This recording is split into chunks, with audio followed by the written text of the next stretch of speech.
ഇത് നമ്മുടെ നിലമ്പൂരിൽ നിന്ന് അഫീഫിൻ്റെ വീട്ടിൽ നിന്ന് നമ്മുടെ കക്കാടംപൊഴി ഫാമിലോട്ട് പോകുന്ന സെക്കൻഡ് ഡേ ആണ്.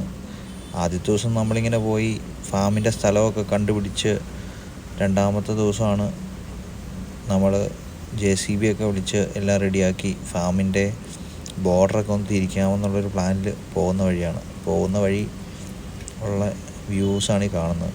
ഇപ്പോൾ നമുക്ക് നേരെ മുന്നിൽ കാണുന്നതാണ് കക്കാടംപൊഴി മല. അവിടെ നിന്ന് ഒരുപാട് വേണം നമുക്ക് ട്രാവൽ ചെയ്യാൻ. ഒരു 1.5 മണിക്കൂറോളം ട്രാവലിംഗ് ഉണ്ട്. നമ്മൾ പോകുന്നത് നമ്മുടെ സേഫുവിൻ്റെ വണ്ടിയിലാണ്. ഒരു പഴയ ക്വാളിറ്റീസ് ഉണ്ട്.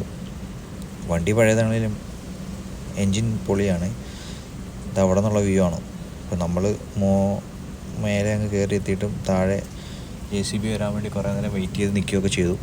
JCB വന്നിട്ട് നമ്മളവിടെ നിന്ന് JCBയും കൊണ്ട്, JCB അല്ല, ഇത് ചെറിയ നമ്മുടെ ഹിറ്റാച്ചി, അതിനെയും കൊണ്ട് നമ്മൾ പോവുകയാണ്. എന്നിട്ട് അതിനെ ഫ്രണ്ടിൽ കയറ്റിയിട്ട് നമ്മൾ പുറകിലായി. അപ്പോൾ ഞങ്ങൾ അവിടെ നിന്ന് എടുത്ത വീഡിയോസാണ് ഈ കാണുന്നത്. ഇത് നമ്മുടെ പറമ്പിലെത്തി JCB. നമ്മുടെ പറമ്പിലെത്തണേന് മുന്നേ താഴേന്നൊരു ഇതുണ്ടായിരുന്നു. താഴേന്ന് നമ്മുടെ ഒരു നല്ലൊരു കയറ്റമുണ്ട്. ആ കയറ്റം ഈ ലോറി ഡ്രൈവർ കയറാൻ വയ്യാണ്ട് JCB താഴെ ഒതുക്കി.